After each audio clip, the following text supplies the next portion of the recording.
Hello everyone.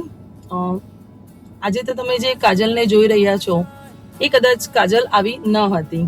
હું થોડા વર્ષો પહેલાની જો વાતો કરું તો કાજલ એટલે કે એક સ્વચ્છંદ પોતાના વિચારો ધરાવતી એક મસ્ત મલંગ છોકરી, જેને કોઈની કશી બાધા નથી અને કોઈની કઈ જ પડી નથી, બરાબર. અન્યોને પોતાના પ્રમાણે નચાવતી કહી શકાય એ રીતની એક છોકરી. તો અચાનક એ 29 જુલાઈ 2004 ના રોજ બોરકડી આશ્રમમાં પહોંચી ગઈ.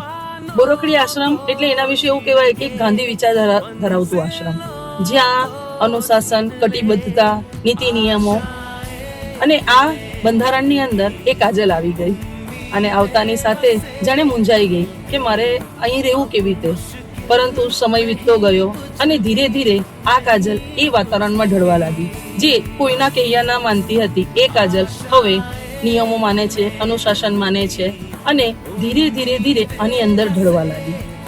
અને એક સમય એવો આવી ગયો કે એ કાજલને એ જ આશ્રમથી પ્રેમ થઈ ગયો અને એ જ આશ્રમથી તાલીમ લઈને આજે તમે જે જોઈ શકો છો કે જે એક એજ્યુકેટર, ઇન્ફ્લુએન્સર, શિક્ષક, આચાર્ય, સંગઠન મંત્રી કે પછી મોટિવેશનલ સ્પીકર, બુક રાઇટર કે અન્ય ભૂમિકાઓ જે તમે મને સારી રીતે ઓળખો જ છો, આ નિભાવતી થઈ. તો અગર હું આનો શ્રેય જો કોઈને આપું છું તો એ ફક્ત અને ફક્ત બોરકડી આશ્રમ અને સ્પેશિયલી હું એવું કહી શકું કે પ્રતિકભાઈ અને સંગીતાબેન, આમનો મારા જીવનમાં ઘણો બધો શ્રેય રહ્યો છે કે જેણે મારું જીવન બદલી કર્યું.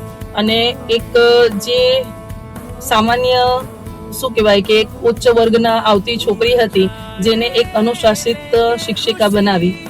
So thank you very much.